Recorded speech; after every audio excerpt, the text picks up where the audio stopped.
بسم اللہ الرحمن الرحیم۔ السلام علیکم۔ سانحہ کربلا کے بعد عمر بن سعد نے اپنے لشکر میں سے قتل ہونے والوں کو 11 محرم کو دفن کیا۔ سید زادوں اور صحاب کے 72 جسد مبارک بکور و کفن چھوڑ کر اور اہل بیت کو قیدی بنا کر کوفہ کی طرف دربار ابن زیاد کی طرف بڑھنے لگا۔ نواسۂ رسول صلی اللہ علیہ وآلہ وسلم اہل بیت اور صحاب کے سر مبارک نیزوں پر ہیں۔ امام طبری روایت کرتے ہیں کہ ابن سعد نے خولی کے ہاتھ امام عالی مقام کا سر اقدس ابن زیاد کے دربار بھیجا۔ خولی جب کوفہ پہنچا تو رات کا وقت تھا، اس لیے وہ سر مبارک کو اپنے گھر لے گیا اور ایک برتن میں ڈھانپ دیا۔ سر مبارک کو دیکھ کر اس کی بیوی نوار سخت ناراض ہوئی کہ یہ تم نے کیا ظلم کر دیا ہے۔ وہ بیان کرتی ہے کہ خدا کی قسم میں نے دیکھا کہ ایک نور برابر آسمان سے اس برتن تک ستون کی مانند چمک رہا ہے، اور میں سفید پرندے دیکھے جو برتن کے ارد گرد منڈلا رہے تھے۔ صبح اسیران کربلا اور نواسۂ رسول صلی اللہ علیہ وآلہ وسلم کے سر مبارک کو ابن زیاد کے دربار میں پیش کیا گیا۔ عبید اللہ ابن زیاد کی سیدہ حضرت زینب رضی اللہ تعالیٰ عنہا سے گفتگو اور آپ کے دیے جانے والے جوابات بھی تاریخی کتابوں میں نہایت پرسوز انداز میں لکھے ہیں۔ حضرت زینب اور عبید اللہ کی باہمی گفتگو دربار میں موجود حاضرین پر نہایت اثر انداز ہوئی۔ کوفے میں ہونے والے دلخراش واقعات میں سے ایک واقعہ یہ ہے کہ عبید اللہ کے پاس جب سید الشہداء حضرت امام حسین کا سر پیش ہوا تو اس نے اپنے ہاتھ میں موجود چھڑی کے ساتھ آپ کے ہونٹوں اور دانتوں کی بے حرمتی کی، تو دربار میں موجود صحابی رسول خدا زید بن ارقم رضی اللہ تعالیٰ عنہ یہ گستاخی دیکھ کر رونے لگے اور کہنے لگے، اس چھڑی کو ان ہونٹوں سے اٹھا لو۔ خدا کی قسم میں نے کئی مرتبہ ان ہونٹوں پر رسول اللہ کو بوسہ لیتے ہوئے دیکھا۔ عبید اللہ یہ سن کر چلا اٹھا، خدا تجھے رلائے، کس چیز پر آنسو بہاتے ہو؟ فتح پر آنسو بہاتے ہو؟ باخدا اگر میں یہ نہ جانتا ہوتا کہ تمہاری عقل زائل ہو چکی ہے تو میں تمہاری گردن اڑا دیتا۔ حضرت زیاد نے جب یہ سنا تو دربار سے نکل گئے۔ اس کے بعد عبید اللہ ابن زیاد نے کربلا کے قافلے کو شہداء کے سروں کے ساتھ شمر و طارق بن محفر کی قیادت میں یزید کے محل کی طرف شام روانہ کر دیا۔ تاریخ گواہ ہے، شام میں جب قافلہ پہنچا تو وہ جشن کا سماں تھا۔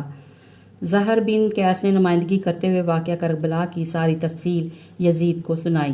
ایک سونے کے تشت میں حضرت امام حسین کے سر مبارک کو یزید کے سامنے پیش کیا گیا۔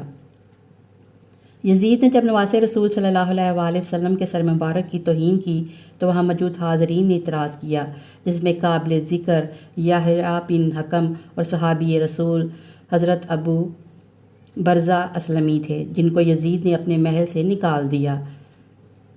اس کے بعد سیدہ کائنات حضرت زینب نے ایک تاریخ ساز خطبہ یزید کے دربار میں دیا، جس سے وہاں موجود لوگوں کے دل لرز اٹھے۔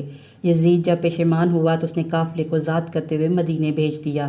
مدینے کے لوگوں کو واقعہ کربلا کی خبر مل چکی تھی۔ جیسے ہی قافلہ مدینے پہنچا وہاں قیامت برپا ہو گئی۔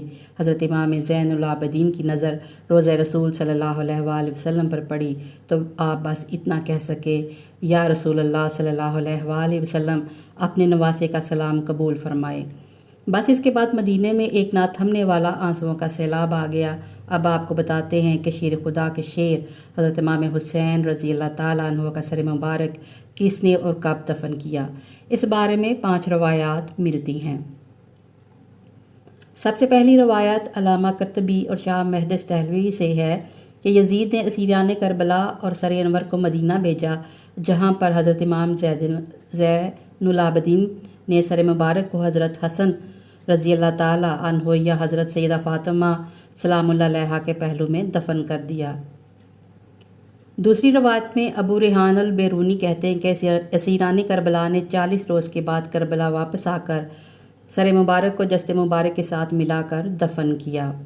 تیسری روایت یہ ہے کہ یزید کے حکم پر سر امام حسین رضی اللہ تعالیٰ عنہ کو ہر شہر میں لے جایا گیا۔ اسکلان پہنچا تو وہاں کے امیر نے اسے دفن کر دیا۔ چوتھی روایت یہ ہے کہ اسکلان میں جب فرنگیوں کی حکومت قائم ہوئی تو 548 ہجری میں طلائع بن زریق نائب مصر نے اسکلان سے سر انور کو لیا اور مصر لے گیا۔ وہاں اس نے مسجد حسینی بنوا دیا۔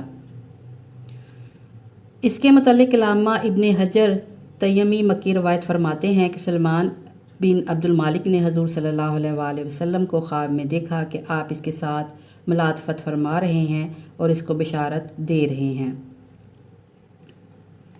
صبح اس نے حضرت امام حسن بصری رضی اللہ تعالیٰ عنہ سے اس کی تعبیر پوچھی۔ انہوں نے فرمایا شاید تو نے حضرت محمد صلی اللہ علیہ وآلہ وسلم کی آل کے ساتھ کوئی بھلائی کی ہے۔ اس نے کہا ہاں مجھے ایک ہی بات یاد ہے، میں نے نواس رسول حضرت حسین رضی اللہ تعالیٰ عنہ کے سر مبارک کو خزانہ یزید میں دیکھا تو میں نے ان کو 5 کپڑوں کا کفن پہنایا اور میں نے اپنے ساتھیوں کے ساتھ ان پر نماز جنازہ پڑھی اور انہیں قبر میں دفن کر دیا۔ تو حسن بصری نے اسے فرمایا یہی وجہ ہے کہ رسول کریم صلی اللہ علیہ وآلہ وسلم نے تجھ سے اظہار رضامندی فرمایا ہے، یعنی یہی تیرا کام حضور صلی اللہ علیہ وآلہ وسلم کی رضامندی کا سبب ہوا ہے۔ سلیمان بن عبد الملک کے بعد اس کے جانشین عمر بن عبدالعزیز نے سر مبارک کو نکالا اور کربلا جا کر خود جسد مبارک کے ساتھ دفن کر دیا۔ ایک روایت یہ ہے جب منصور ابن جمہور نے شام کو فتح کیا تو شہر میں داخل ہونے کے بعد وہ یزید کے خزانے والے کمرے میں گیا، وہاں پر اسے سرخ رنگ کی ایک ٹوکری ملی۔ منصور نے اپنے غلام سے کہا کہ اس ٹوکری کو حفاظت سے رکھو کہ یہ بنی امیہ کے قیمتی خزانوں میں سے ایک خزانہ ہے۔ لیکن جب اس کو تھوڑے عرصے کے بعد کھولا تو دیکھا کہ اس میں امام حسین رضی اللہ تعالیٰ عنہ کا نورانی سر ہے جس سے عطر کی خوشبو آ رہی تھی۔ اس نے اپنے غلام کو حکم دیا کہ ایک کپڑا لائے، اس نے سر کو اس کپڑے سے ڈھانپ دیا اور پھر کفن کرنے کے بعد اس سر کو دمشق میں باب فرادیس کے پاس دفن کر دیا۔